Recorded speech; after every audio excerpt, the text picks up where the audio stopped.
And we're live. Welcome, one and all. And we're live to Kill Team Casuals. One and all. Oh no. And we're live to Kill Team Casuals. No.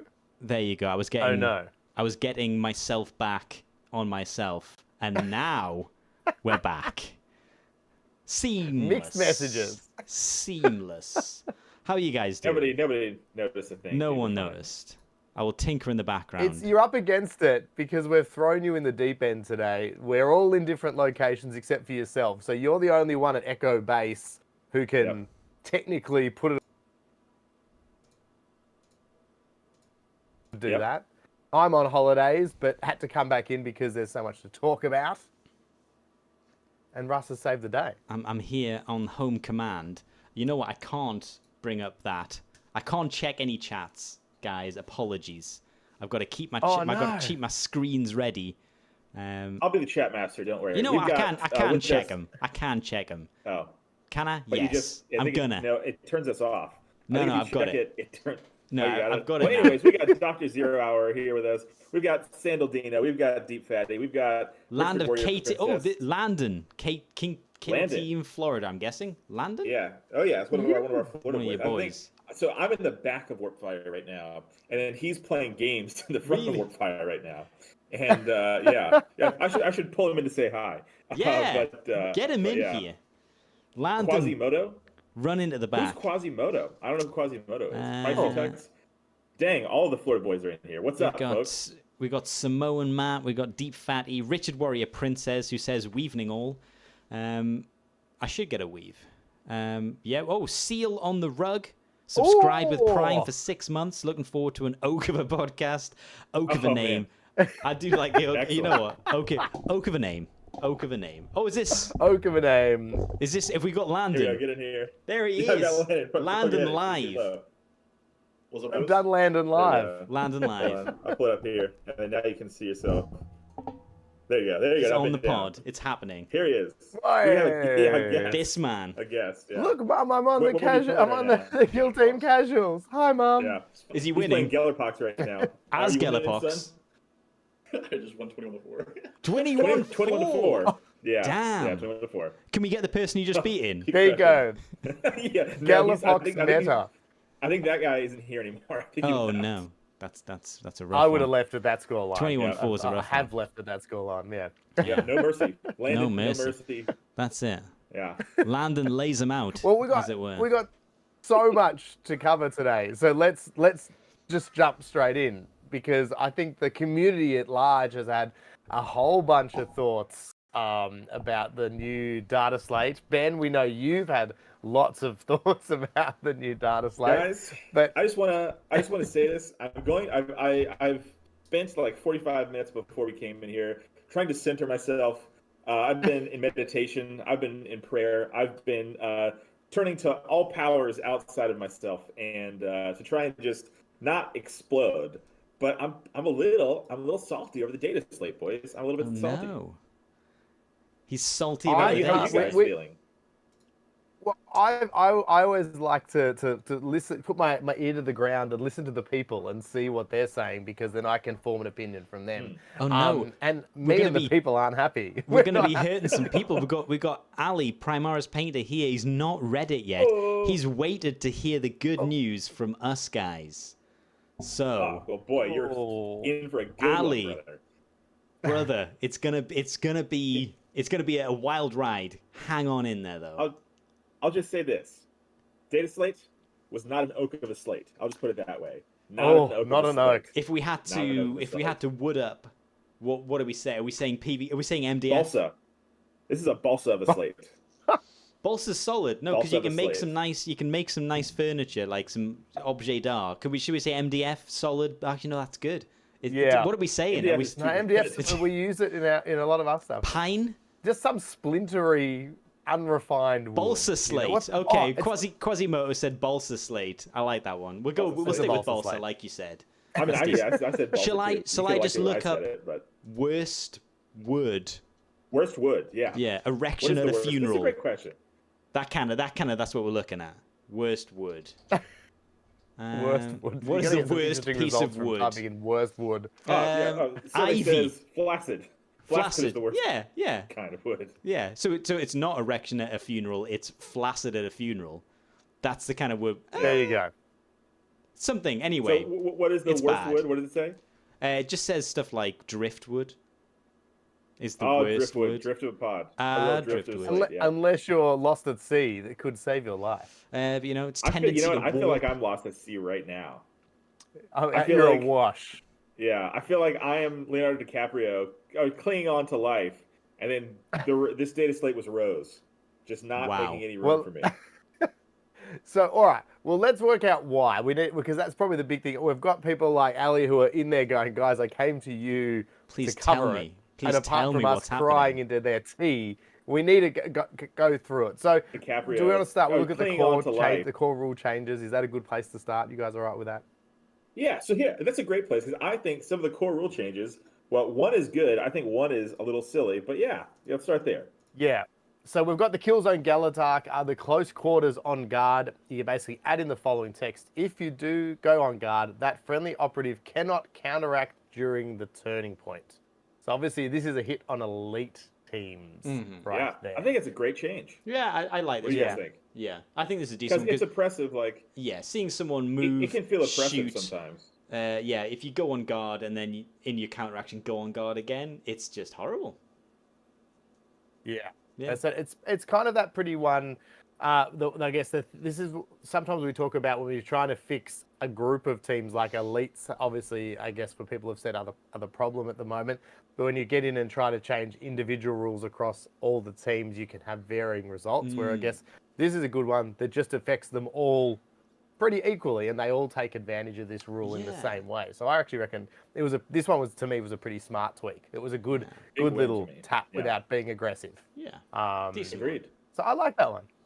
See, look at us being positive. Oh. You know what? I'm going to say that I don't then- mind this next one. Okay, so this is the appendix. Oh, Ben. Oh, Let's go. okay. So appendix I'm ready. in the weapon Read it. rules for severe. Change the second sentence to read: the devastating and piercing crit weapon rules still take effect, but punishing and rending don't. Yeah. Ben, do you want to take the floor with this one? Why do we need this? Why is this? Why? Why? I just want to know why. I Yeah, just you know what? want to know why. That's a Was decent Exaction Squad question. a little bit too strong? Yeah. Has Exaction Squad been ruining the meta because of this? Who has these? Perhaps. Yeah, that's the question I've been asking. Who has punishing? And it's like Rattlings, Ogrins, Commandos, and Exaction? And they're not teams that Yeah, I think like- are breaking the world. Yeah. My hope and my prayer is that maybe they're future proofing something, getting Yeah. out ahead of something that's coming out. It's going to be strong or broken. I can understand that. But that's the only explanation because like this to me this seems like sort of a needless change in my opinion. Well, But you know, open to other opinions, but to me it's strange. Is it a Whatever, it's just strange. clarification I was gonna versus a change, say- maybe? It feels like No, I think it's just a straight up change. it feels like it is a cleaning up of the rules because it feels like they're saying let's set in a principle that if you've retained a dice because it's getting messy, if you've retained a dice already, you can't keep retaining it. So it does feel Yeah. like to me, they're just like, oh, this is gonna get like. I do think you're right. I think there's gonna be something coming out that they're like, oh, hang on a sec. If they've already retained a dice, and then we're saying they can retain another one, and if they've retained one as a crit, they can get another. Like, oh, they're like, this is gonna get messy. Let's just say you can only ever retain a dice once, and everything else has to be you've changed the result, or you can do something outside of the word retain. I think it's. You know what I think it can be? You know when you make up a language as a child and then you get lost with your own words? It feels like that. They've been like in the best will in the world, there's a lot of words that have been thrown out that aren't really clarified in the rules, which is, it's good that they're clarifying them. But stuff like they just get a cursory mention. Like they are treated as keywords like retained and retain, but they're never really as explicitly said retain means this. It says if you retain a dice, it's because you've rolled it. Retain. I guess it does cover it, but it loads of rules have now borrowed this word, and it's gonna get messy because it's like, how many times can you technically retain a dice if it only happens once? And we're saying blah blah blah blah blah blah. So I think it's a Each clarifying. dice can only be retained. You can once, only retain. So if you roll severe and you've retained a thingy, you can't use that. You've already retained it as a normal. Severe lets you And it then can't be retain it affected, as a yeah. crit. You couldn't then use it to retain and something else because you've already retained it twice. You can't then use it to retain something else. I guess it's just trying to say you can only I know what you mean though. I don't think this was a big issue. I think it's now more complicated than it was before. Yes. Because before That's my issue. yeah, before it was like, I've got a severe, that makes that a crit, which means this is rending, which means this punishing gets flipped. I was okay with that. Like, that made sense to but now me. it's like, okay, Now it's confusing. make sure you keep these dice separate. Like, Yeah. be careful, like what you roll. So, like, to me, I think it's a little unnecessary. But again, I am not the devs here. It is there unnecessary. Perhaps as a reason, maybe in the future down the golden path, just like the golden path, you got to crack a few eggs to make an omelet. Perhaps this is the Kill Team golden path, that this needed to be changed in order to protect the future. Potentially. Who knows? That's how I was thinking. Is it potentially maybe a sign of things to come, potentially for teams' new rules coming out that maybe they've seen looking ahead? There's oh shit, if we leave this way, we want this team to have this interaction, but we break the game if we fix it now. It's not an issue then, and people don't bag it. So maybe it could be, as you said, a bit of foresight. So maybe it's again tilting shields on all the Death Watch is going to be you can't retain anything. It's going to be some weird word that we're like, okay, Ali, just in case. There we go. I'm shooting rules out of Ali's head with all my nonsense, which is helpful. Retain is just once you've rolled it, you've retained it effectively. If it's a normal, it's retained. If it's a crit, it's retained effectively. So it's what happens after you've rolled the dice. Again, it feels weird that that's a phase, and I think it is more complicated now with the way they've done it, where normally it was just everything is impacted. Now it's like only certain times. It's more complicated. I played a game tonight where it came up and we had like a 5-minute debate, like, oh, hang on a sec, if this is retained, does that mean? And it was more complicated than it needed to be. But let's hope it is needed down the line. If this doesn't end up being impacted by something, then it was stupid. Like, why? Yeah. Were there any other core rule changes? Was that it? There was just a rules commentary, which is basically the one where it's like, while shooting, fighting, or retaliating, if I retain a dice as a normal success, e.g. accurate 1, can I use another rule to retain as a critical success, e.g. rending? No, and this is a basic clarification of what we were just talking about. No, a dice can only be retained once. Note, however, that some rules refer specifically to changing a retained dice, e.g. the severe weapon rule, and that these allow a dice to be changed after it's retained. So basically that's a clarification or an example, I guess, of that thing. So they were the core changes. Yeah, a needless complication in my opinion, but that's just that's just to get us warmed up for the changes. I'm intrigued to see what you don't like about these teams going. So I'm intrigued. Would you guys like to hear me explain perhaps my feelings before we go through each? I don't know. I don't even know what our plan is, but we have no plan. I think we're just so this is the generically, vaguely talking about the data slate. We don't need to cover just every hoping point. that I get riled up. Yeah, basically, we just want you to get angry, and I feel like this is the way. I'm just gonna say I think it was perfect. I think they hit everyone they needed to the exact right amount, and those teams that were not doing well and needed to be stomped on, I think that was valid. I think they needed it. Yeah. So I think, to me, the changes feel a little tone deaf. I would say, like, are elites too strong? Are they? What I would ask is, are elites really too strong? That's the question. Are they? Yes. At mid tables, elites are just pub stomping, and it does suck. So that is a problem. I think the core change to Into the Dark, awesome, dude. I think it's great change. That nerfs elites in a way that needs to be nerfed, because that's an impressive thing. I'm going to move, shoot, go on guard, and then after I do that later, I'm going to counteract, shoot again. Like that can be backbreaking. That's good. But the changes they made, and again, I'm a longtime elite lover. I haven't been playing elites lately, but I'm a longtime elite lover. They feel like Okay, Death Guard are too strong, right? Everybody knows that. Nobody likes playing against them. Wow. Fair. Don't take away basically their faction, because like already you have to pay a CP to gain to get their faction ability, essentially. Like, Yeah. Contagion is just what they do, and so you have to pay a CP for it already. Well, how about let's take away like maybe the most useful thing that they have going on, like one of the most useful abilities they have, they already have to pay for. Let's take that away. That to me feels like, I think the Ceaseless, you should walk the Ceaseless back to balance maybe. I don't know. I think that's a weird change, and it takes away from the flavor of the team, more importantly. Night Lords. My poor Night Lords. It's you know what? Here's a positive I can say about the Night Lords changes. They were thematic. Night Lords just getting bludgeoned to death by reality. That's thematic. So I already think that Night Lords were a rough. If you're playing Night Lords out there, it's a rough life. You already have the worst tac ops. You have no heals. You cannot ignore injury. You're just scumming it out there by the skin of your teeth, which is cool because that's like thematically what they should do. But to have bad tac ops already is just like a death sentence in a lot of situations. And they nerfed their runaway from 6 inches to 4 inches. They absolutely gutted their prescience. So now you can't stockpile it. You have to get rid of it every turn. So sometimes you play Nemesis Claw and you just roll a 1 every turn. But it's like, okay, at least I can save this in the pocket for next turn when I need to do 2 things or whatever. Now, just pray you roll good or it's tough. It's like Night Lords caught some major strays. I think the Angels of Death changes don't feel good. Yeah. Number 1, Dueler. The Dueler change. Dueler?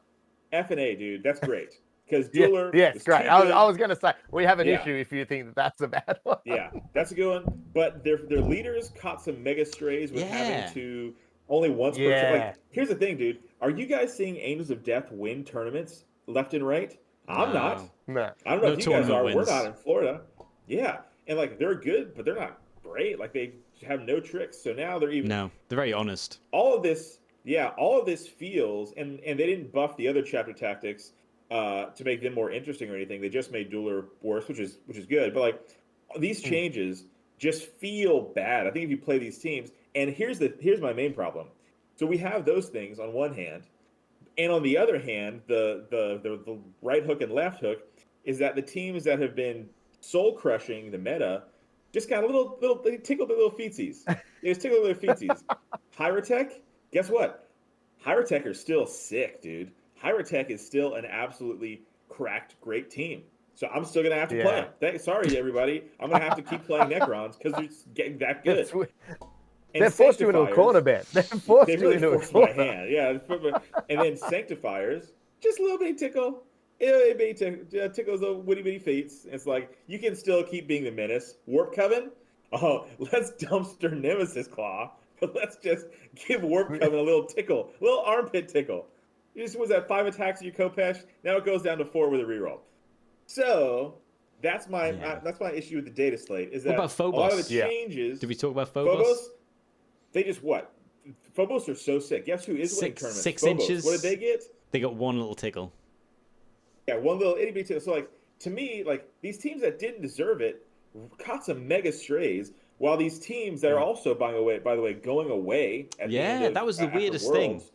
Are staying strong. Also, Clowns. I don't know if you guys have played against Clowns recently. Clowns feel awful to play against. Like they always have. That felt awful. They caught nothing. So I'm going to shut up and let you guys talk. But this is my big issue with this slate is that to me it really, and I sing the praises of the Kill Team devs.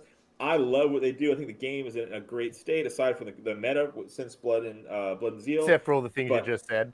Yeah, but that's why it's so frustrating to me because they normally get things so right. To me, this feels tone deaf. And I'm a little bummed. Okay. I'm a little bummed, boys. I yield my time. Well, Russ, you actually played a game tonight, I believe, with the Plague Marines. So do we want to quickly let's use them as an example. What if we jump in and quickly look at some of their changes, and then Russ, it's just the one the man change on the ground. to them. It's just the one, is it? Yeah. It's just the one change, but it's a big one. Go. So that change came to Contagion. And they're basically the first point of their rule is if you're in control range of a Plague Marine operative, you are injured or affected. It's not injured, but you effectively -1 to hit, and you get like -2 to your movement. And then the second 2 points have not changed, but one of them was if you're within 3 inches and visible to the icon bearer, or if you're poisoned and within like 3 inches of a normal dude. So yeah, you lost the fact that if you're ever in control range of a Plague Marine guy who's covered in boils and pestilence and death incarnate, you're fine. You're okay. So that was the big change. It's still, and I'm just going to say it, it's not gone back to fully free. Like telling you it's now really bad. Not really bad, but it's now a shadow. Worse. Yeah, it's significantly worse, but there's no upside to it. It's just all bad. It's not even like, but it is now free if you take this guy, who probably will die at some point because you're 6 up. Like he will die because you don't have contagion. Because contagion, to be fair, contagion would always work with him. So yeah, it's free with him. So I played a game with them. I try to play in a slightly different way. It's still quite aggressive, move forward with the wizard guy. And I did win the game. But like contagion was not in play. Contagion didn't come up. It came up once when I got the guy into my opponent's half. So my icon barrier. So I was like, well, I might as well. It's free now. I ran it, and it impacted one interaction with him, but didn't make a difference. But I was significantly.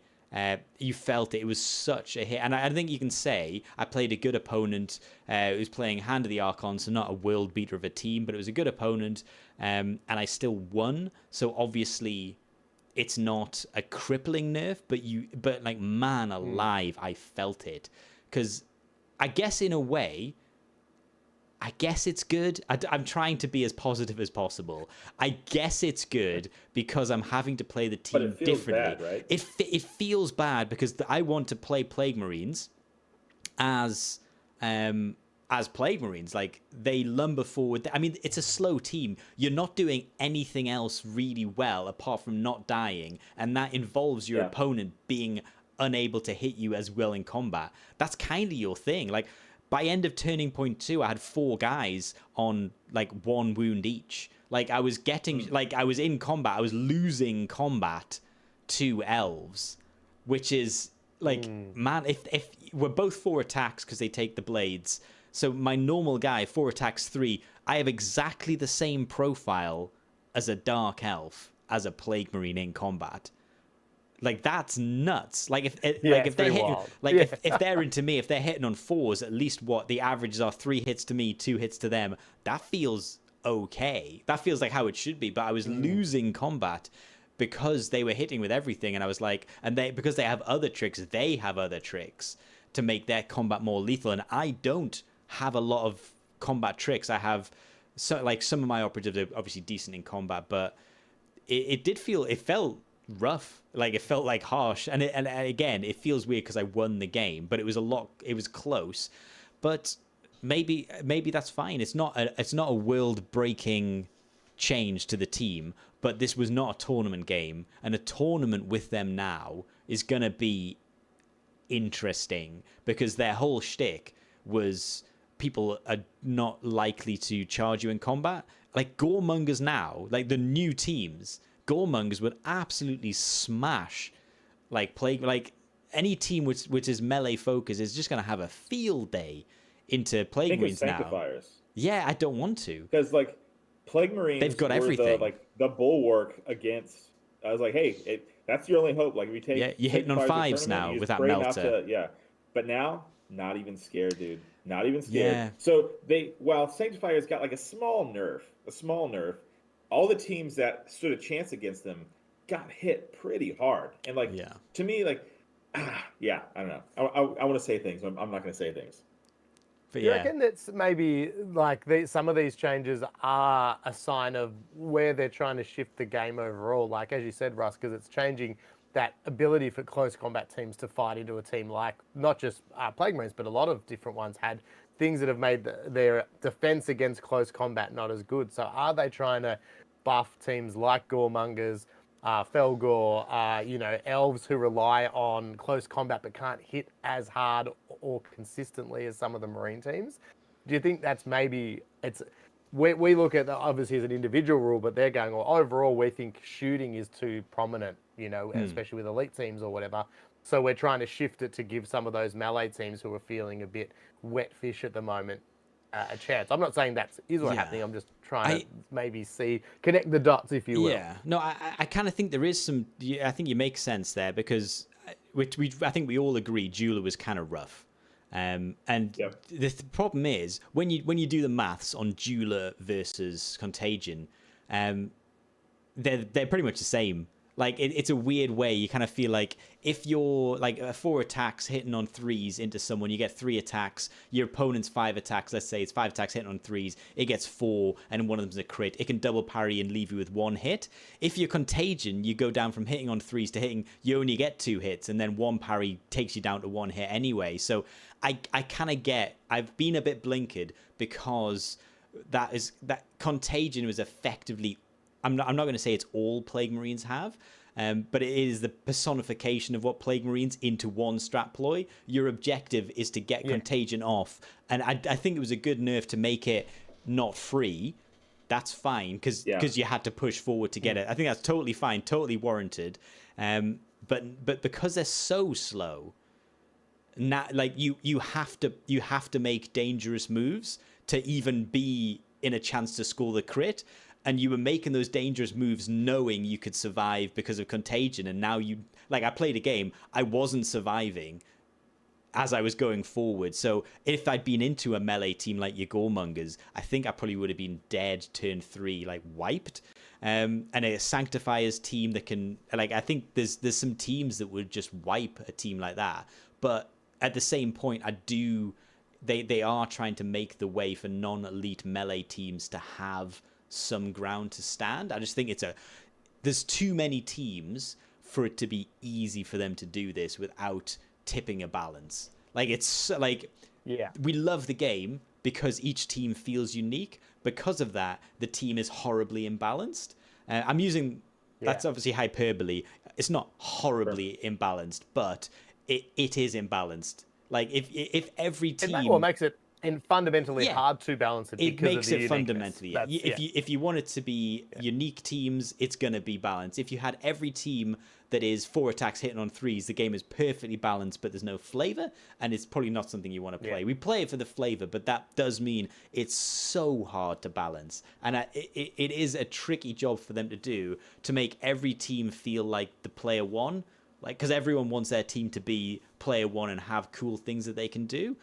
So they're trying to make it so the teams can't take that away. And I feel like Contagion was a taking away kind of thing. I mean, your team can't do what it's meant to do. And that is fundamentally the Plague Marines, it's the slog and grind. And it's to make it hard for you to do what you want to do. That's their entire game plan. And it felt like Plague Marines, but it was hard to play against. So, and I think the same thing with Jula, things that take away from your opponent's ability to play their game. I don't mind that kind of stuff getting nerfed because I understand it. They're trying to make it not as unfun for everyone. And if you nerf one team and make everyone's match into that team less unfun, that I kind of get where they're coming from. That is the objective, to make it fun and balanced. And sometimes you take fun from one player to give it a little bit to everyone. But as a Plague Marine player, they have killed my fun. They've taken my fun round the back. My fun was John Wick's dog. They've killed it, and now I want revenge. Yep. And I think that is how fundamentally the balance is going to work. They will kill your dog every now and then. Sometimes your dog gets killed. That's the most harrowing way of saying they've slightly changed your rules. Here's the thing. Sometimes they'll kill your dog, and they'll give your worst enemy a golden retriever. So sometimes they skin your dog and turn it into a fancy jacket for your opponent's dog, and they're like, "Oh, you're wearing Ben's skinned dog as a scarf. Go and go and play near him. You know, it is kind of rough. It is kind of rough. Yeah. Yeah. And the veil in this situation is the mafia, right? We're talking about the Russian mafia, of course. Obviously. Yeah. Yeah. Obviously. Yeah. I mean, So Sometimes they'll do another that. team, just to keep burrowing into what we're talking about here as well. Obviously, the Raveners, because they touched on didn't get chat, anything, touched but on that was a good segue. If it had been Raveners to burrow in, I would have loved tunneling. Yeah. No, it was actually, believe it or not, the segue was skinning dogs. I did want to touch on Nemesis Claw. it. Yes. Look what they've done to my boy. This Look is- at my poor Yes. boy. This seems egregious, actually. I like a- agree. This one seems like a harsh one. This was like All harsh. it's almost like Nemesis Claw was one of these developers' old boyfriend. You know what I mean? It's like, yeah. oh, what's that? You found a new girl? You a little too happy? Okay. Yeah. How about this? Skadoosh. Yeah. Everything you love is bad now. How about Yeah. that? That does feel like Ben, this. obviously, yeah. Prescient's points is probably the big sticking point here. Prescient's rough. points, we're annoyed. Obviously, they don't carry over previous turns. Like it's because it's you gain D3. If you didn't know, for those going, well, how does it work? It was D3, and obviously, if you didn't use it, turning point 1, you could obviously also maybe not use it and Well, you get it for the stockpile CP, for don't turn you? 2, and Yeah. that's fair. yeah. So it's like you're looking ahead.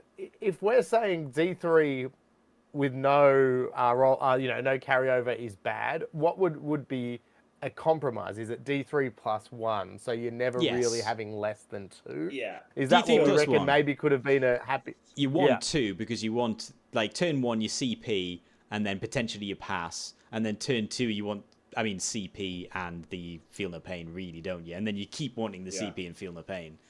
I guess, yeah.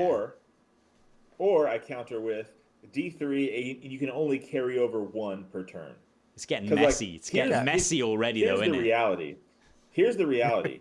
I played a game of Nemesis Claw the other day, and I was rolling hot, and so I had 7 prescients, right? I You had don't 7 always, you can't prescients, always into use turn them, can 3. you? But here's the thing. My point exactly is that you can only gain 1 CP per turn. Mm-hmm. You can only pass once per turn, and you can only just a scratch once per turn. Yeah. So Max God 3. forbid you can have 12 prescients, and guess what? You're still only gonna maybe get to do 3 things. And how many times has your visionary stayed alive long enough and been Never. in a situation where if you were having to use prescience point to just to scratch something, you're not long for this world, buddy. You know what I yeah, mean? that's stalling technique, basically. Yeah. So it felt like a truly awful change, and I loved Nemesis Claw last edition. My favorite team that dropped last edition, and I was sort of already like a little. We hadn't quite clicked together this edition, Yeah. and after this one, I'm like, oof, man, this just feels bad. I mean, I don't know how. And strangely, I don't know how much worse it's going to make them because life has already been hard. Like a Nemesis Claw player, life has already been hard for you. So I don't know if this makes Your it that models much look harder, great. The models look great. but, I but it mean- really makes you feel worse. I'm not even sure that that's the worst nerf they got. I think Yeah, the so I was other gonna 2 say, the nerfs other they got were ones- pretty bad as well. Yeah, it was For their the faction 6-inch rule- runaway. Oh God, yeah. go It's for now it. a 3-inch. Yeah, so the for 6-inch the faction rule in faction Midnight... rule, yeah. Oh, sorry.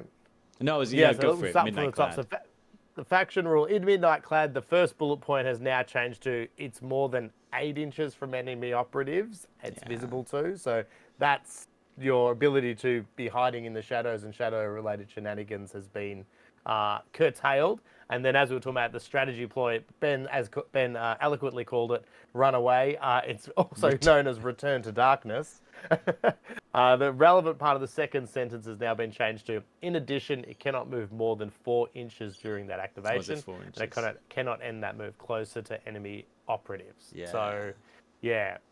It's The runaway is now Feels significantly less effective. Yeah. Feels so bad because Yeah. they were not crushing it anywhere. I didn't think They were were not crushing no. it. But yeah, the 8 inches, it feels like, 8 inches from a 32 base. That's like 17, 18 inches from like a circle. Like it's not just Yeah. one line. It's like anyone's Yeah. line. Like that's Yeah. a fair Massive, amount. it's Like huge. that's 6 inches is decent, but they're not a long range team. they are much more of a short-range team themselves, so they have to be pressing forward. So if you're playing it well enough that you can charge, kill, and then still be out of 6 inches, you should be like, that should be a you get rewarded for that. You should be praised. Yeah, you should be like, praised. great, that's what you've done, is you've slinked from darkness, killed it, and then you're back in darkness again. Yeah, your opponent's going to have to move to shoot you, but now potentially they don't even have to move to shoot you. 8-inch, 2. I mean, it doesn't sound like loads, but it's quite a fair amount. And then the Turn 2. Yeah, return 2 being 4 is. Or so I was saying, like, from turn 2 onward, your turn faction 2. rule goes away, essentially. Yeah, You know what I effectively. mean? Like, Effectively, yeah. And that's not, and no team should be finding that's exactly right, that at a turning point too, that you no longer have a faction rule, because then you're just playing vanilla Space Marines, probably with less cool toolkit in a lot of ways as well. Like, it's, that's the only thing I was thinking with I'm going to segue a little bit here with decisions for leader operatives, because we saw a big change with Angels of Death, with them now having to pick an option, which has significantly changed how you'll look at leader operatives. In the Brood Coven, they did the same thing with the Magus character, going from having lots of things to now having to pick one of a shopping list. Maybe that's what, instead of putting a dice roll in an ability, is that maybe what they could have even done with Prescience here as well? Instead of making it a D3 roll, it's each turn, pick one at the start of the turn. Because that seems to be, for a lot of other leader and ability characters, that's the way they're going. I think it's, for Nemesis Claw in particular, I think it's too reliable. And I think, basically, if I could distill for you two boys what it's like to play Nemesis Claw this edition, it is hoping to roll a crit when you fight, and then praying your chain snares pop off when they try and run away. That is the entire, and hoping to roll well on Prescience. You're just white knuckling it through a game the whole time, like, gotta roll well. It's like, oh no, crits again. All right, I guess I'm gonna lose this combat. It's like, all right, your Melta's falling back. 2d6. Can I roll a 4? No, it's like, all right, I guess I lose. Like, that's basically the game. You can be diced a lot, yeah. Yeah. So I don't think they want them to be reliable, unfortunately. Well, yeah, okay. Well, they might counter with, fundamentally, guys, it's a dice game. Get over it, you know. Like, Nice. It's that thing, I guess. If you take all chance out of it, then there's no chances for amazing things to happen and hilariously bad things to happen to your opponent as well. Speaking of, Ben, your other big dogs, the Hierotek, they're a little bit of a scourge, or have been for a little bit more. Let's jump in and have a little bit more of a look. Because I'd love to know their change. What were the changes, and why aren't they enough? Yeah, so the main change, they changed something to the command, which we can maybe get to that. But like the most impactful change is the teleport, which is the time splinter ability on the chronomancer. What it used to be was you teleport an expended operative within 6 inches, and it's a support action. So it worked with the comms device, which gives you a within 9-inch teleport. So somebody from partially within 9 to somebody partially within 9, which is essentially a 10.2-inch teleport, roughly. And so, which is disgusting. Now, Matt, if you're sitting on the center line, that's, hey, nice deployment zone you got there, buddy. Here's an immortal, in your face, shooting your back line. So, too strong. We can all agree that's too strong. I did it like a couple weekends ago. I felt dirty and greasy. It's bad. So now they changed it to but I did it. I'm still a bad person. And so now they changed it to a within 5 inches teleport, which is, again, essentially a 6-inch teleport. Went from 7 down to 6, effectively. And it doesn't work with comms. That's awesome. That is super, super good. It's not toxic anymore. But sorry, Russ, are you talking? We can't hear you. I said I was on mute. Doesn't the first one work with comms, but the second one doesn't? I believe. Yes. So the note first one is the last 8, sentence of the effect changed to. Okay, note that cool. a comms device from Universal Equipment only affects the first distance of this rule. So. Oh, there you go. Yeah. So you can still kind of half cheese it out. And so they changed that. That's great. But the team, so a lot of the feels bads for this team outside of getting nuked turn one is, and now you can't do a turn one either at all. Yeah. Full stop. And Yes, also correct. another stipulation is you can't do it twice. So normally what you could do is your Chronomancer does it, and then your Printech does it, and then your opponent cries. Now you can only do it once. So, which is great. That's awesome. But some of the other feels bads about this team that people moan about is so many of my opponents end with 0 to 1 points on the kill off. And if you start the game playing at a 4 to 5 point kill off deficit, that's pretty devastating. That's pretty so wild. People complain about that. How do you change that? I don't really know. I don't really have an option there. People complain about, there are many other things that people complain about. So while the team was stupid cracked for being able to reach out and touch you turn one, now they're just regular cracked. And I think they're still an excellent team. So now you can just wait till turn two to start, throwing your immortals up the board, or your immortal per turn. But all these other things about them that feel pretty, backbreaking are still very much in effect. They still have Chronometron. That's a -1 attack dice. So basically, your big boy is unkillable if you want him to be. And then they still have the Nanomine, which, let's just be honest, guys, it feels bad. When the second somebody drops that Nanomine on you, like, you just want to walk into traffic. You know what I mean? So but you can't vouch for you can't it. even reach it. I'm too slow. I'm -2 movement. I can't get to the road. Yeah, it's awful. So, there's still plenty of things that make the team cracked. They were a big boogeyman. And guess what? What did they dumpster on? Elites. What happened to Elites? They got even worse. Hierotek barely got touched. So, just a little tickle.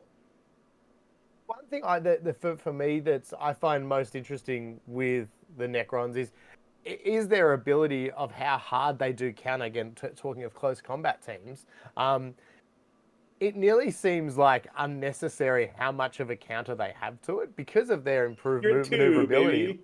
And DP plus 1 mortal wounds in the charge. That's either one of those, any team would probably kill to have that ability. Like, either of those is a fantastic counter to a close combat team. But to be able to D3 plus 1 and then auto retain 2, I can't understand how that has been left, because I would bet, as yourself playing Hierotek, you're not worried about a close combat team whatsoever, because you outshoot them so well. You can slow them down. Then you can hurt them when they charge you. And then and a lot of times you can effectively nearly parry them out, or at least survive for long enough. To live through and one then fight, or if they do take you down after all of that, you get back up. To me, that series of events, whoever's looking at that and going, seems fair to me. They are one of the most, to me, all the other stuff is fantastic, but I'm like, every team's meant to have a little bit of like a chink in the armor, an Achilles heel that is, look, they're super good, but once you get to grips with them, and you would assume that would be this team's weakness. Not so much. Yeah, it's strange, man. It's strange that teams that weren't crushing it got devastated, and teams that are crushing it just got barely touched. And so I'd say, and this is somebody, Norley said, Norley's on fire tonight in the chat, but during my initial rant, he was like, Ben, whenever a team he likes gets nerfed. And while that is true, Norley, that might perhaps be true, my anger is also for a team that I play and have played through last edition, this edition, that I like, is just too strong. It's simply too good. This whole driving crooner. It's a classic driving crooner situation, is that it's simply too good, and they need to tone it down. Have you guys played much against, obviously, the big bad or the boogeyman that a lot of people talk about is Sanctifiers? Have you guys come up against Sanctifiers a whole bunch in your games? Yeah, it's awful. Yeah, Makes me want to gouge my eyes out with a pencil eraser, dude. It's awful. It's just purely awful. Because obviously their big things, obviously it's the huge lead the possession, gives them hugely amazing movement, and maneuverability, makes them one of the fastest. But they've got huge damage mitigation too, don't they? Yep, for free. Totally for free. For free, yeah. By existing. You know what they also have? Ceaseless defense dice. Think about that. Yeah. Think about ceaseless defense dice. That's a war crime. And what else do they have? So let's walk back the different layers. This is what we call a hat on top of a hat. Okay. Meanwhile, though, Plague Marines, too tough, too survivable. What do Sanctifiers get? -1 flat damage across the board if you want to come touch them at all. What else do they have? Okay, I guess I really probably shouldn't fight them. I guess I'll just shoot them. What do they have? Ceaseless defense dice. And God forbid you punch through with the Melta. You know what they have to reroll that 1 dice into a success? A Just to Scratch. A Just to Scratch. Three layers of protection. Sanctifiers are out here wearing 3 condoms in the streets here, okay? Like just, and ribbed for not your pleasure. And then so on top of all of that, then it's like, okay, well, I guess finally there's a gap. I'm gonna charge my guy in here and fight somebody. And it's like, oh, Mr. Fat Guy, Mr. Confessor. The bad guy, the confessor, whatever. He's like, confessor. I think I'll roll this dice and tell you no. And it's like on a 4-up, sorry, dude, on a 4-up you lose the game. And sorry, there's nothing else to be said. So that should be, my opinion, you should get to attempt that once per game. That's so strong. That should be an attempt. Not so you get it until strong. you use it. No. Yeah. You choose it once and you've got a 50-50, maybe it happens. And then it's done. Because all you only needed to pop off once. Dude. Yeah. Like, that's all you need. Well, that's it, because you're saving it for that clutch play, isn't it? That you're saving it for a reason. This thing that's going to mess up everything, that's where I'm using it. Yeah. So lead the procession dropping down to 3 inches. At least they'll have to play the game a little bit more. That is great. But all the underlying problems are like, dude, how does anybody reliably play into them? That's just too much. It's too many levels of protection to punch through for even a Melta. Like, if you're going to Melta a preacher or a missionary, guess what, dude? They're going to ceaseless defense, probably block 1 of your hits. Let's say you got 2 hits and a crit, whatever. Okay, cool. They're going to block 1 of them just to scratch the other. That's a 7-wound model surviving a Melta shot. Like, this is... Yeah. It feels bad, pretty wild. And guess what? Your Castergan Melta Trooper is just like hanging up. Like, I had to send this guy up to the front lines to do this. It's a one-way trip, and I couldn't even get it off. Yeah. It feels bad. Your one You're not guaranteed trading. kill is... Yeah. Yep. And then on top of that, they have the Miraculous, who comes back to life. Who doesn't die. It's too much, guys. It's just too much. It's simply too much. Yeah. They were given quite a lot of the best. Yeah. Yeah. Is it a team that's fundamentally, is it beyond saving? You know what I mean? When you've built a team so up a certain way, how do you walk it back? That's what I worry about when we did talk. I don't know. There's so many rules. I got a few ideas. Remove an operative? Reduce the sermon range. You can reduce the sermon range to 3 inches. You could make the confessor's ability a one-time use. You can make the damage reduction conditional. I could keep going. There's plenty of things you can go on. Maybe reduce damages to a minimum of something a little bit higher, or you have to roll. There's plenty of things I could think of. I think they could try. It'd be big changes, but they could do it. Yeah. Yeah, because it might be some of the biggest changes we've seen. Have you guys played against a good player playing Sanctifiers? Oh, yeah. No, I played against a top. I played against a top 10 UK player running Sanctifiers. Did it feel hopeless? What were you playing? I was playing Vespers at the time. So he's already nigh undefeated. He can remember the last time he lost a game. No, for a time he couldn't remember the last time he lost a game. He's a very good player. He's running one of the best teams, and I was running Vespers, and it was what 21-3, 21-4. Yeah. Who was it? He got Landon. Is that what you're saying? Mean Ben. Mean Ben, okay. Mean Ben. So so it was.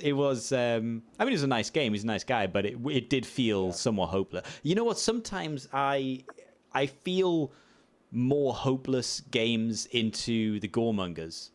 In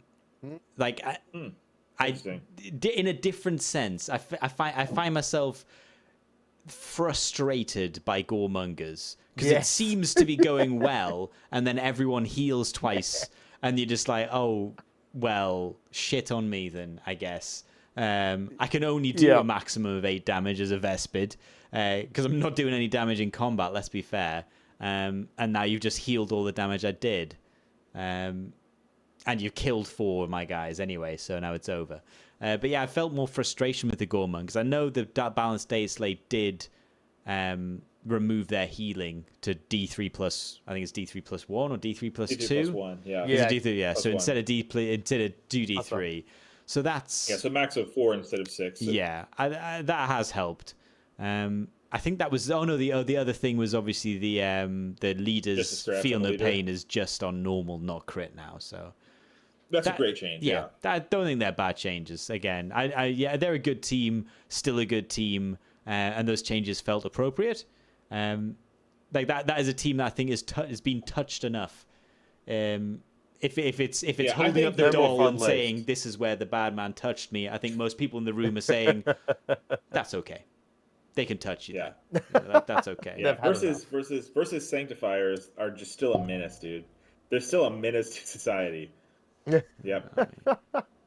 Are you guys surprised? Because how close are we now to year 1 teams disappearing? What's the countdown on that? November. When it is Worlds, that officially Worlds. the end. Is it November? That's the another. 11th? That's another interesting choice that I think surprised a lot of folks. Yeah, I don't think this is a good or bad choice per se. I think it's just a choice. That at Worlds, they're going to have all the year 1 teams. I guess like one last hurrah for all these teams, but that's a choice to make. Like there's going to be 40 some teams or whatever there at World, so everybody, which is I guess cool if you're a big Legionary fan or something. You can give them one last ride. But yeah, so November Worlds will be the last time these classified teams will be classified from year 1. Interesting. There's always my favorite when the new balanced data slates come out, and it's the team that I think has been buffed, changed, nerfed unnecessarily, knocked around, but has never... Who plays Hunter Clade is what I want to know. Fundamentally. Hey, they don't exist. They don't exist. Yeah, especially with Battle Clade coming out. Who plays them enough that they got... Exist. Yeah, they got like weird But they weird had buffs, a lot of work not... put into them again. Yeah, but like not I'll massive. tell you what. To prove your point, Reese, I saw they had updates, and I literally... what my brain told me was, you'll never see them in the wild. Don't even bother. No. And it's like, I haven't seen them. I won't. We'll just keep moving. I have not seen them at a tournament. Yeah, no, I'm just going to say I've not seen them at a tournament. This edition, I've not seen them at the tournament. And it makes me sad. I hate seeing a team like that. Like, just go. You know what I mean? Like, you look at all their changes and all the times that they've... If you are a Hunter Clay, I'm so sorry because you've had a wild ride. Yeah, I feel bad trying to get your team to be playable and interesting and that a bit like what I was saying with Sanctifiers, how it's like, is that team just fundamentally built wrong? I feel that way that they did that with Hunter Clade and they never knew how to fix it. Like they never got them to the point where they were interesting again. Are they bad though? Or are they just not interesting? Like, no one knows because no one plays them. That's what I mean. Like, I feel like we literally don't know. Yeah, I feel like I've not looked at the rules to know. But is that because they're not interesting? Like that's what I think is like I'm not in. I think it's a yes and they're not interesting, and their rules like again who knows? Someone out there's playing them, and someone's having a great time with them, and someone's having a horrible time with them. But yeah, I just don't know. I assume I've heard that the infiltrators are good. The Sicarii and Ruststalkers infiltrators are good into elites. I've heard this. I've not bothered looking at the rules to know if they are because I've got no interest in them. Rumors and hearsay. Yeah, I'm just sort of like I don't know. I'd love if someone just took them to Worlds and just if they were that good, took them to task. We'd have seen them. Yeah. If they were actually good against elites, we would have seen them. I kind of think we would. Yeah, and Ben, have we seen them? Not once. Not once. Not a single time. Not a single time. So they must be, Reese. And you know what? Don't miss them. They must be bad. Yeah. And they'll be gone. But I like Battleclade a lot. And they're coming over. Yeah. That's good with me. Battleclad are looking the goods. As we talked about, we were saying the Ravenors were the wreckers of that last box set. You know, the loud, noisy team that everyone was like, ooh, like check that out. But then the Battleclad's just sort of like, yeah, but we do the real work. We got that Hierotek juice. Raveners, by the way, might be real. They might be a real team, guys. Oh, Like they're a full-on stat check, but I think Raveners might be a real team. Really? I think there's something there, dude. I think there's something there. I've been seeing the results. People keep doing well with them, and is that because people don't know how to play against them? It's probably I think so. I kind of think if you're and they're winning, a giant stat check. Yeah. I mean, 4/5 attacks hit on 3s. That's always awesome. 3 APL, like they've got great stats, but I just feel like if you're with 5 operatives, the mission's not great. 5 operatives, the mission's not always great for you.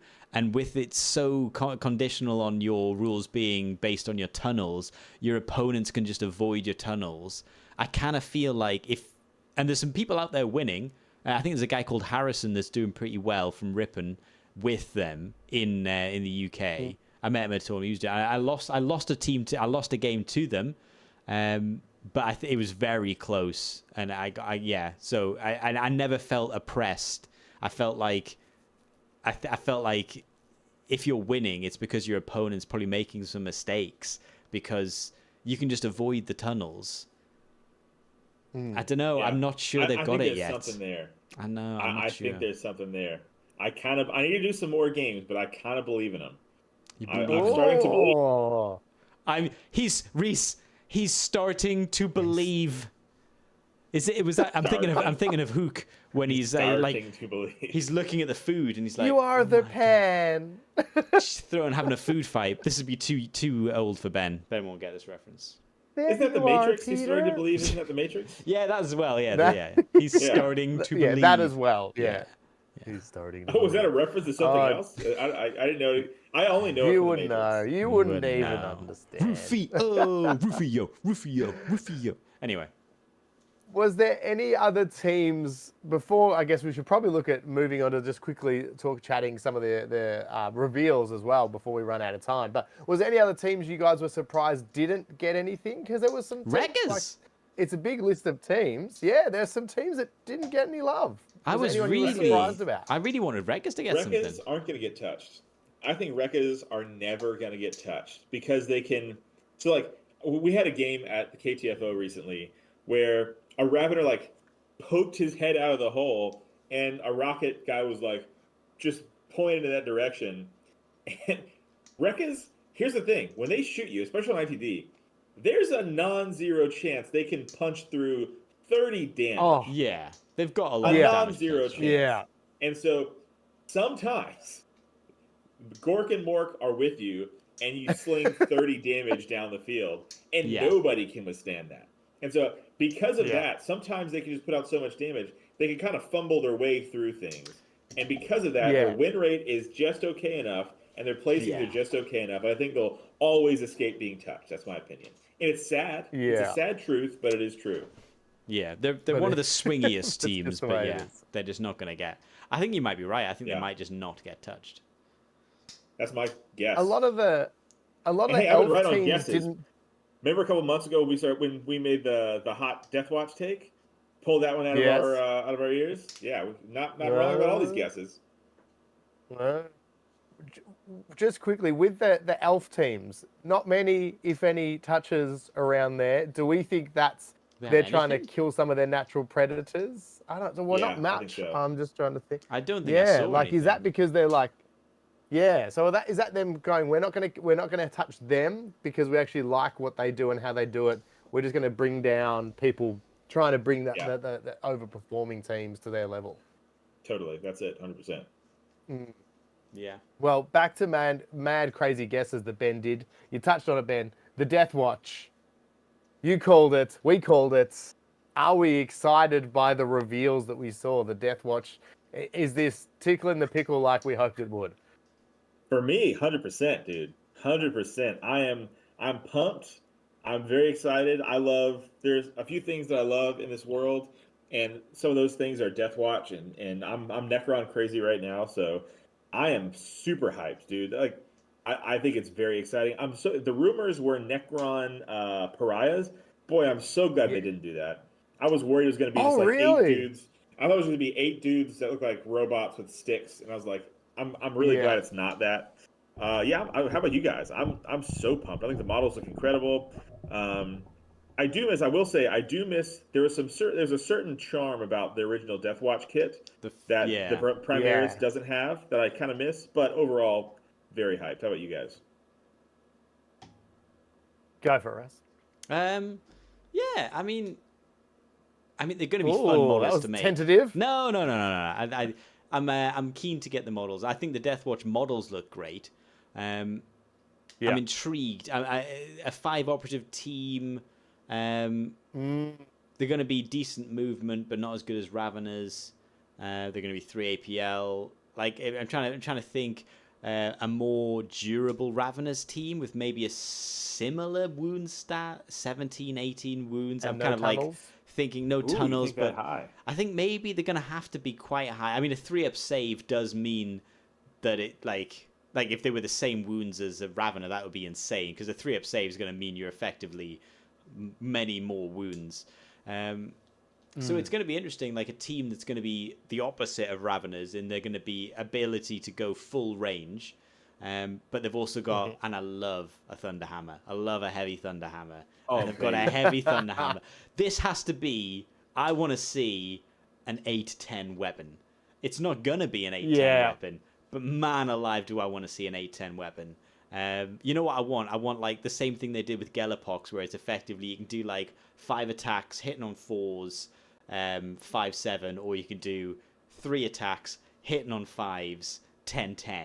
That's kind of what I want to say. I want them to be able to absolutely smash something with a Thunderhammer. What about the one strike, the one dice the hitting lopping on blow, the bang, the lopping you just blow. do 30 damage. That's what I want. It's not going to happen. Do you guys remember? You guys remember from the compendium? I think it was 7-8 damage in the compendium. Was it 7-8 damage? So it'll probably be roughly the same. Yeah. It'll probably be roughly the same. I mean, 7-8 damage Yeah, is that'd be pretty big. lovely. It'd be 4 attacks. You're hitting on 2-tapping 4s. Marines. Yeah, 7-8 would be. Sweet. I wouldn't mind also as well the ability, you know, like you see in Space Marine 2 as well, like the Thunderhammer hit the ground and like a big area. Area effect. effect. Two action point where you just boom, stun. That'd be so cool. You just do stun or shock damage or something like that. Yeah, That'd that's be decent. it. Like D3 everyone plus just gets. 2. Everybody Yeah. takes D3 plus 2 and stun. And babe. Yeah. Oh, how That'd be cool nice. would that be? I've started the converting a 5-up chaos Death Watch in the form of like Red Corsairs and stuff. Yeah. Nice. That's the dream. So, and it looks like the kit, you can build 10 Marines from it, but there are 11 choices. So it looks like you have to make a choice.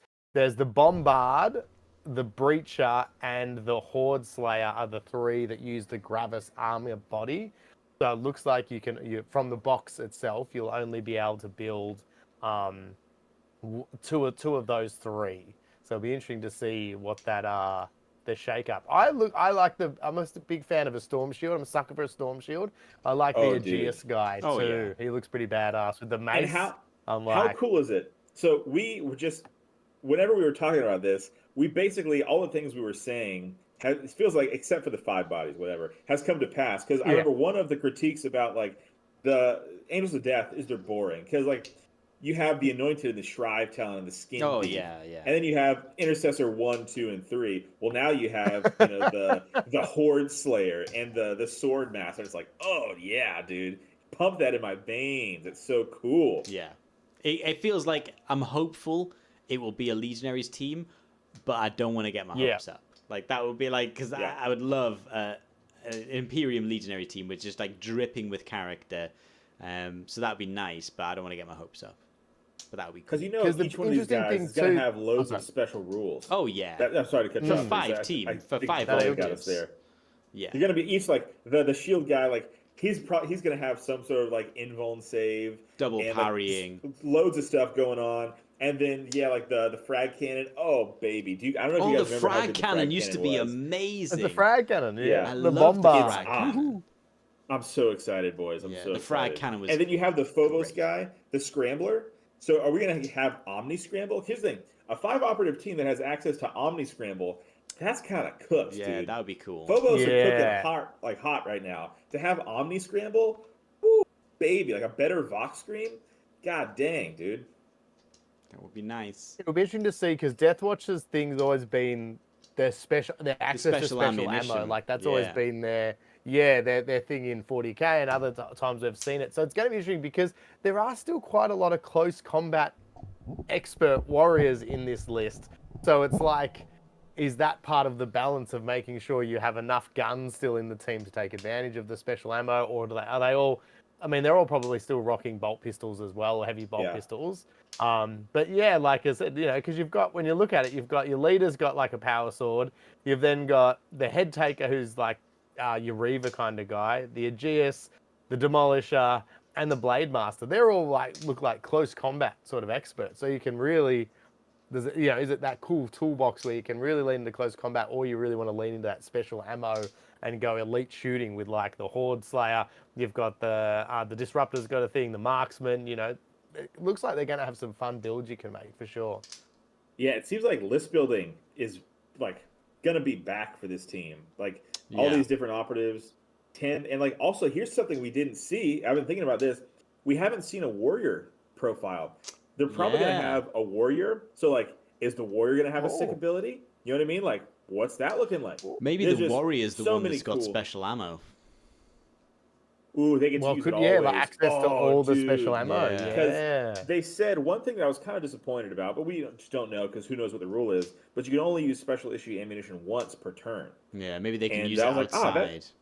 There you go. Yeah. That makes Yeah, sense. that's a good shot. But I tell you what, I'm pumped. I love Deathwatch. My 2 first boxes of Warhammer were Deathwatch and Plague Marines.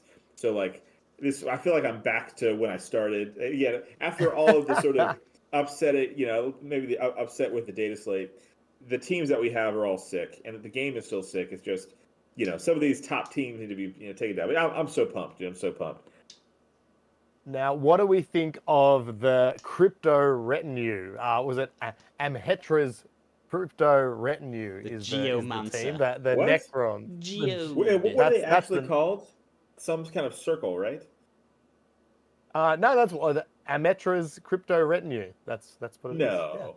Yeah. Versus can't Kill be. Team It's a Vascovian. It's a goofy name. I don't like the name. I have to see it with my own eyes. Kill Team Keep Vascovian talking. versus Amhetra's Crypto. What do we think? I'm going to start here.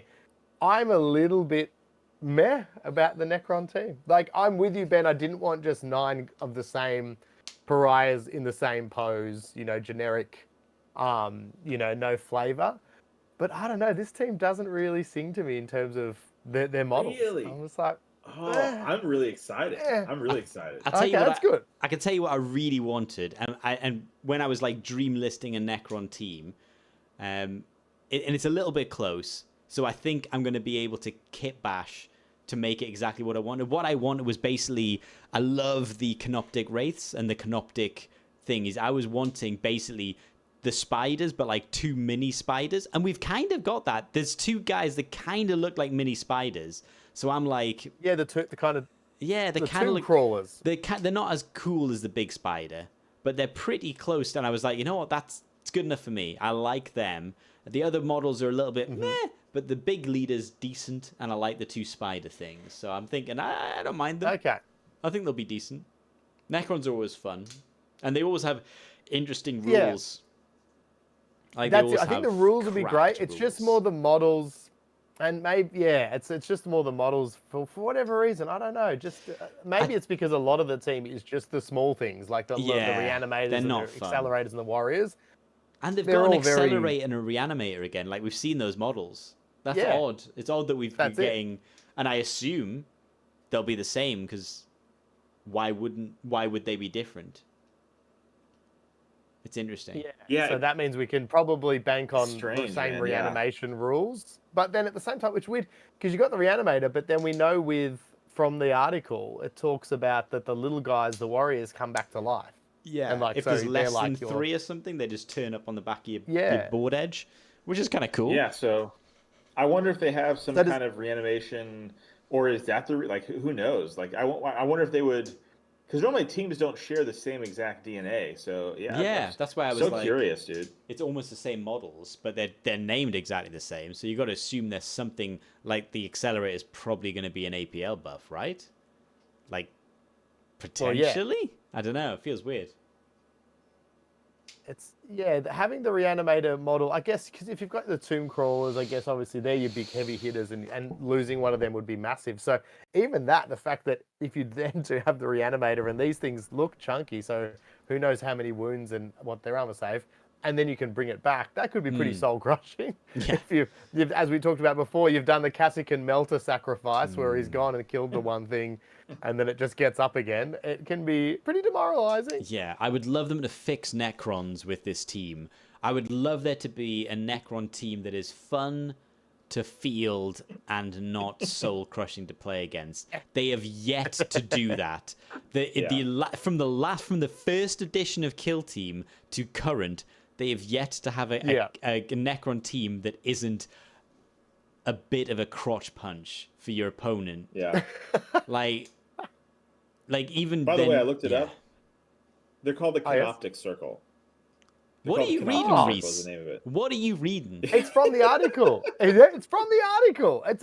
I think it's probably in the dossier, if you don't mind. It said it's like because it says they're fighting over the tomb world of Somneft.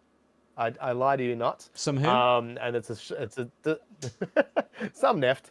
Some nefty. They're setting up a decisive showdown between the Kill Team, Vascovian, and Amhetra's Crypto Retinue. I lie to you not. It's live in the article. Wow. But I think you're right. That's probably maybe the team name versus like we've got the Aquilons, but I'm sure in the dossier they were called like Strike Force Rico's Roughnecks. Pajama Pants. Yeah, exactly. Like they would have had like a name, you know, like I don't know what it is. The Roughnecks.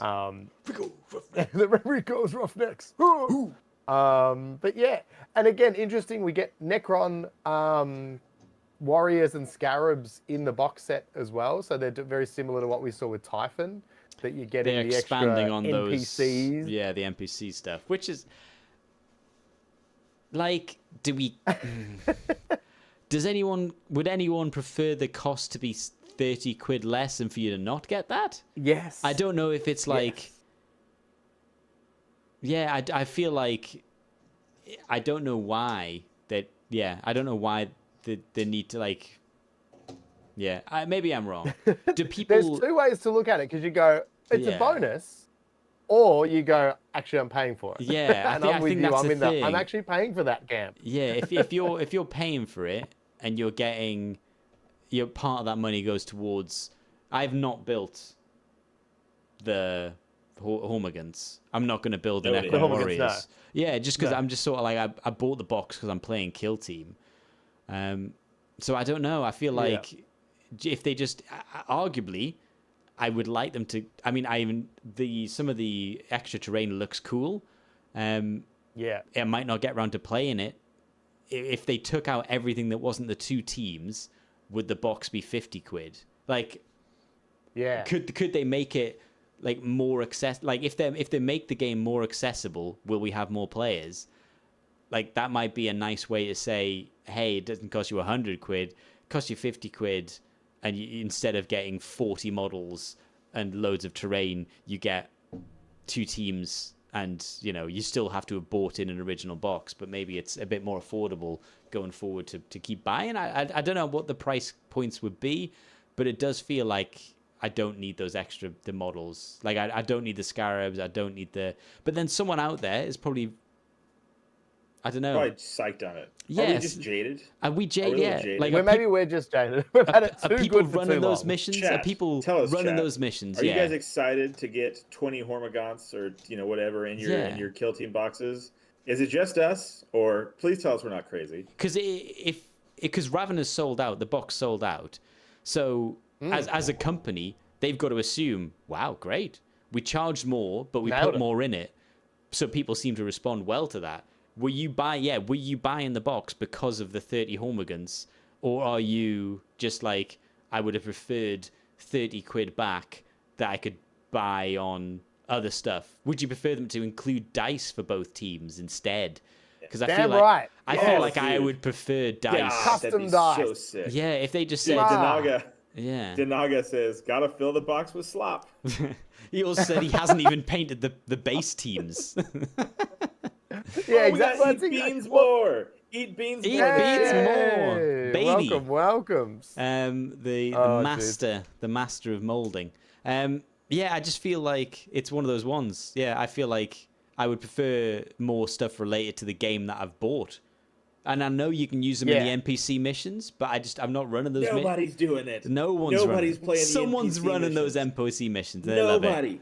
Nobody. I just feel Unless like- you're alone playing on your kitchen counter playing Kill Team, which is a way to play, and that's how some people like to play Yeah. it. If you're doing that, then maybe it's worth it. But dude, I would prefer give it to us. more. We don't Yeah, I'd want it. prefer more kill Dice, team dude, stuff. Dice Yeah. would be the goodest, coolest thing they could ever possibly do. I I'm a dice prefer fiend. that. Yeah, I mean, me too. I and love it. I love a good love- set of dice. Yeah, I love running the too, dice man. that's matching the team. So I personally, I would always be more like, just give me 2 lots of the dice or 1 lot of the dice Yeah. and have it be, potluck. I'm fine with that. But You just do 6 of each. 6 of you each don't have would to be go all crazy. you And that's need. it, yeah. Just 6 dice of each. That's Yeah. all you need. And then I would be Because happy Kill not Team, you're to never have- rolling 40 dice.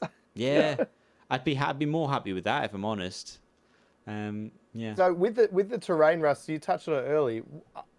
Is it just fancy ITD? Because that's the vibe I get. This is just an upgrade. I'm really interested. Of ITD. Yeah. I This- suspect Or are we new going to rules. see some? yeah, definitely. There's Are we going to see some fundamental changes to competitive ITD? If that makes sense. I think the so. things in it will actually. Yeah, Yeah, I agree. This feels like, And, like, the the most doors. impactful box so far, of the Yeah. new edition, because this is the first new terrain system we've had since Beta Decima. Well, since Volcus, I guess, Yeah. technically speaking, obviously.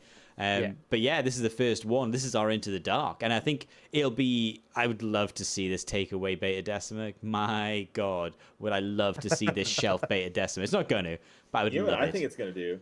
Shelve Into the Dark. I think it's going to replace Into the Dark. If they could be doing something different, but when Beta Decima came out, what did it replace? All the season 1, all the year 1 stuff. So Yeah. I I get what you're suspect telling that this year is going to do away with Into the Dark. Like they could be doing something different, but like that's what it's if their track record is everything to go off of. So yeah, because the doors have this awesome Necron energy. Like man, airbrushing is going to be so cool. But like, can you shoot through the doors? Can you phase through the doors? Is it obscured if you're shooting through the doors? Like, how does this work? Do you have to open them, or is it just a portal? Like, who knows? They mentioned teleport homers. That's got to Yeah. be. Yeah, they got the Sure, gotta be. teleporter pads and stuff. Because the only concern I have is like we saw a little bit of that with ITD as they brought out the next set, and they added there was like the sentry turret, there was walls that were actually destructible after they were not destructible, then destructible again. There was a lot of different bits and pieces that came out, but none of them made the transition beyond, I guess, the narrative side of the game. Like you don't see any destructible walls in competitive play. You don't see any servo turrets that you can take over. So the only worry I have is that people will look at those things, the teleporters, the cool cyber doors, whatever, and go, yeah, but we can't balance it or we can't make it competitive. So it just ends up ITD with now Necron walls, and I don't want that. I want some of it to get brought into the game full time. Yeah, agreed. Like I think I'm pretty excited, and the hopeful copium inside me is like, do we get different versions of Xenos Into the Dark? Probably not, but it'd be super cool. My hope is that somehow we can still use Into the Dark terrain with this rules. That's my big hope. Just that would be as nice. a TO who has so many Yeah. Into the Darks, like I hope I can still use these things somehow. There's a lot 'Cause of 40K, you can't. Are they Yeah, you Are they can't offload compatible? them on 40K players. You know what I mean? Like they don't want it. So like I guess I'm stuck with it if not. wonder if the kits would work together, or have they thought that far ahead that you could have a Necron section, like, Space Hulk style, Ooh. that it's 2 ships that have slammed together and this side's ITD and it transitions across to Necron Town or to That'd be World cool. Town. I don't know if they've thought that far. I don't know. It's a bit hard to tell from the images, but that would be cool. That would be cool because, as you said, Ben, then your kits aren't throw them out. 'Cause Worthless, you've got yeah. 40. You're a TO who's got 40 sets of it. It'd be pretty upsetting. Yeah. And now, like, I'm hoping for new layouts because, like, one thing that Oh yeah. I don't know how you guys feel is I don't love the new Into the Dark layouts. I can't say that I love them. So I'm hoping for some new good ones, like or better ones would be cool. Think so. Yeah, and I mean this kit might also that's part of be what I guess what it does because if all of a sudden these teleport little disc things actually do add that element, it opens up new ways to put the board together because you don't have to just go, well, we've just got to get from one side to the other. That can change how you can do the layouts with different ways to move around the board. So that could be very cool. I'm funked. I like them. I like the new. I You're like funked? the new. I'm funked about it. I like the new. I'm ready to get funky. It feels like I feel like I'm due a new way to play the game. We've kind I feel of. like you deserve it. I feel. Yeah, I feel like me you deserve it personally. too. I feel I've been working Yeah. so hard to personally get a new way to play the game, and I'm glad that you're all benefiting from my combined recognition. Your hard work. Yeah, my hard work Yeah, personally. thank you, dude. Well, you're welcome. But yeah, no, I liked Into the Dark when Into the Dark came, and I haven't liked a new terrain system as much since then. I like Volcus, but it's very heavy, so it does mean a lot of teams. It's hard to play it, and I like Into the Dark, and this seems like a funky way to do it. So I'm keen to see what I'm almost as keen to see what the terrain rules are as I am to see the team rules, which hasn't happened for a while. Because I guess there's been more new teams than there's been, like, the small updates to the terrain has been interesting. And I've enjoyed playing it, like, thematically. But as you say, it never makes it into competitive play. And I think that is not sadly, because the competitive play is so much fun. It seems weird because it's a game that's so focused on competitive play that it's nice to play competitively or play in a league. So yeah, I like that it might be it might make it to the competitive scene. So we'll see it developed, we'll see it maintained. Because if it doesn't make it to the competitive scene, sadly, we do seem to see it just not get support. Like, I suspect they'll never update the narrative rules. Like, because they'll never get feedback. They're not. No one's saying I lost 4 times in a row to the NPC.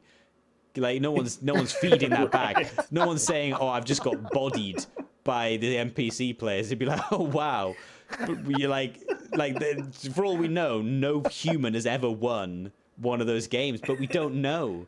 So like we don't know. We can't know unless we go door to door. So they're just yeah, exactly. Have you ever is it too easy? Is it too hard? We don't know because there's no official rules on it. So it doesn't get maintained as much as the competitive play, and I want to see a new terrain. I'd like it to be on par with. I'd like to see Volcus. I'd like to see Octarius return. I'd like to see Into the Dark. I'd like to see this new Into the Dark, and I'd like Beta Dessa, if I'm honest, to fuck off and die. But it's not going to. It's going to live forever. But that's what I want. But yeah, that's basically where we're at. I love it. Yeah. That's the most honest analogy I've heard of all of it. That's great. Yeah, I do. Beta Dessa to go fuck off and die. I would like it to, if it could get burned, like some sort of nasty car crash. That's all I want. I'm just not a fan of it. Do we think that this means too that for the rest of the next few box sets or the season or whatever that it's all going to be ITD Necron Tomb World based? Like, as you said, the dream would be that they're all different, but is it just going to be a bit like what we saw with ITD? They're adding in new teleporters, new. I think if they've learned a lesson, I think if they've just teams learned a lesson, they will learn not well. I think it's clear in the last 2 sets they haven't learned that lesson. The lesson being that people don't care as much about the narrative terrain because all the sets have had narrative terrain. But I feel like they never utilized any of the narrative terrain. It never got updated. Like, we had it, but then again, I feel bad. I feel like this isn't Kill Team Casuals. This is Kill Team Tournament play because if it doesn't get tournament play, it doesn't really get leveled. But that shouldn't be what it is. Worthless. Yeah, it's worthless. You know what? I hate that I'm saying that because I used to be up until like I hate this about myself. I hate what I've become. Up I thought until you were gonna last say, I week, hate this you about guys were you both as well. really casual. I mean, I do. I was I being hate polite. this I do about hate you, about Russ. Yeah, but yeah, it feels weird that I'm so focused on the competitive element of the game and the fact that if they keep releasing narrative, it won't make it to the competitive scene, so we won't see it because the majority of the games I play are the competitive games. So I would like them to not do it, but it's good that they still facilitate narrative play. That is good. Like it should be. It should be all about how people enjoy the game. But then the counter to that is, if you're playing a narrative game, I suspect you've got enough chutzpah about you to make up your own rules because it doesn't matter. That's the other side of things. Like when I was playing narrative games, I made my own rules up because guess what? It's not competitive. It doesn't matter. So the fact that they're catering to it sort of defeats the point. Like you don't need to cater to narrative play because narrative players will do it themselves. Whereas competitive play use any has of the to be boom. Tyrannid terrain? No, use any I of it? built it, but I'm not going to paint it. I suspect. I'd love to, but I don't have the time. Because like a competitive map with a few Tyrannid pieces in it. Is there a reason that can't happen? Would it be as bad? Would we be as upset about it as Beta Decima? Like, I think it'd be fine, honestly. Some of it looked interesting. Yeah, so it's there's narrative missions where you could drop a bomb into a spawning pool and stuff like that, and it looks very like the Deathwatch PC game, the squad-based game. I mean, it's in. But then I did that mission 2 years ago, and I made it up myself. So so it's sort of like I don't need. I've got 2 missions on my channel which basically involve those rules that they've added. I'm sort of like, I didn't need them to give me terrain to do it, so I don't think we need it. Yeah, you don't need to cater to narrative. Narrative players will do it themselves. But then maybe that's because I don't know. It's a catch-22 because like we always talk about, like we talked for Asia, we would love jungle terrain and all that stuff, and even with ITD we talked and then about they before gave that. it. We want a space Hulk, and they gave it to us, and a lot of time we don't use it. We go, cheers, it's not competitive. But that's it. So That's the thing. like, it's because they didn't make it competitive. They gave it to a narrative team. The narrative team didn't care whether it was balanced for all teams. They just said, here it is. And it felt insanely swingy, and I was like, well, that's not going to be used narratively because if you get stuck behind something, that's going to be terrible. And then it's sort of like, because it wasn't developed for narrative play, it wasn't fair, and the kill team is very narrative, I can make up my own rules about terrain. And they didn't give us physical terrain, so there was no point buying anything. So it's just sort of like, well, I don't need you to tell me in a narrative game that I'm making up all the rules for myself, how to make up the rules. I'll just make up the rules myself. That's fine. And if they're already swingy when you do them, it doesn't matter if I do them and they're swingy as well. Yeah, I feel like this is my filibuster. I just don't know why. I don't know why I'm talking so much about this. Oh no! Hey, you've got things to say, and people need to hear it, Russ. Okay? They don't. You see it with it's that narrative versus like it's not even necessarily narrative versus competitive, but because 40K a lot of like gets brought up as well. People complaining about everything's just L-shaped ruins now because that was worked out. That's the most competitive way to play. That's the easiest to set up. To be fair, and as Ben said before, now that's the issue we're seeing ITD, and you're like, well, I'm just sick of the same walls getting set up the same way, game in, game out, and it's like, well, yeah, how do we break it so that the terrain isn't purely just a game mechanic that we ignore, that it does have a bit of flavor or impact the game in a meaningful but balanced. Yeah, it's interesting. I think there's a space there for it, Do you know what we used to see in different games? We used to see like more generic, like you place a piece of terrain, I place a piece of terrain, you place a piece of terrain, I place a piece of terrain. So it would be interesting to see that. I don't want to see it, but that would be an interesting way of doing it because it would add player skill into it, which is obviously understanding kind of bad as well. Because then if someone's already a better player and they just rinse deployment, then you can run into a good player and lose before you even put a model down on the board. yeah, basically. Be like, oh, I don't really understand how terrain works, so I'm going to do this. Is that, oh, you have lost. To be fair, Ben, that's already most of my games. So that's... and changing the terrain isn't going to change that. Just giving him even more opportunity. Good stuff, boys. Do you remember those? Do you remember last edition where you could sit down, look at deployment, look at both teams playing, and say you won? Do you remember that? I didn't like that, but I remember that. I remember being like sitting down. It's You didn't like that, did you? You didn't like that? No. Well, I played Blooded, so I used to sit down and you'd be in cross deployment. You'd be into What's Necrons. that? Hierotek over there? Yes. Okay, yeah. You'd good be into handshake. Hierotek, and they'd be like, "Oh, so I've got 2 places where I can go and blast all your guys." This is probably going to be overturned too, isn't it? And you're like, you know what? To hell with you. Not to hell with you, but the hell with the game that's been designed to allow this to happen. I actually really appreciate that they do their best to stop alpha strikes when they get, like, the fact that you can't do it in this turning point. I think that's a really good precedent they've set to be like, oh, this Sanctifier thing's really annoying everyone. Okay, you can't do a turning point 1. Okay, this thing that Hierotek does where they can blast someone forward and then shoot through on counteract. Okay, you can't do that on turning point 1. You can't do the counteract at all now, but you can't do the movement shenanigan in turning point 1. Yeah. So I think it's good that they're acknowledged that they've kind of made it their objective to delete alpha strikes. I appreciate that commitment to the rules, because that used to annoy the hell out of me, where you just get a team that can get an alpha strike unearned, they can just do it, and they did it, and I was just like, okay. You had to watch. Yeah, you just watch it. You Just just like, had to watch. you just like look at how many. Tell me how many models I've taken up. Watch. Yeah. It's like, I can do this, and there's not a thing you can do to stop me. Regardless of how good you are at the game. Yeah, it was it's not a gonna happen. skill-based thing. It was just my No, it's team just is gonna happen. objectively better than your team. Unlucky. It's like, well, get Oh shit. in. Yeah. Love Oh, that. good stuff. I think we covered a lot of ground tonight, boys. This was good. We did. This has been a marathon, not a sprint. We covered a lot. We got mad. We were surprisingly positive at times. Not all the time, but a few times there. Yeah. No, I'm excited for all the stuff that's coming up. I can't wait to see what the Death Watch and the Necrons with their unusual name bring to the game, especially the terrain. I said definitely excited about the terrain as well. So Yeah, same. Cautiously optimistic. Yeah, cool stuff. Well, Russ, Hope your I next have to day end is you're it. controlling the. Oh no. Yeah, Russ, you're controlling the buttons this week. Remember, Oh, damn. Get ready for the Perpetual longest pod. goodbye Oh, that we no. ever have. Yeah. So, Yeah. I'm going to say, we didn't even do the welcome, did we? I don't think we did the round I robin know welcome. we panicked because.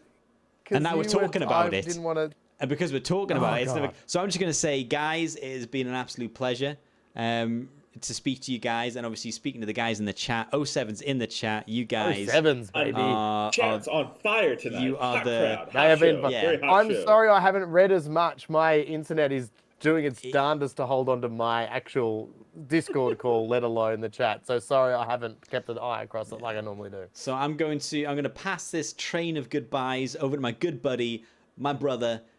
It's Battle Brothers Tabletop Ben.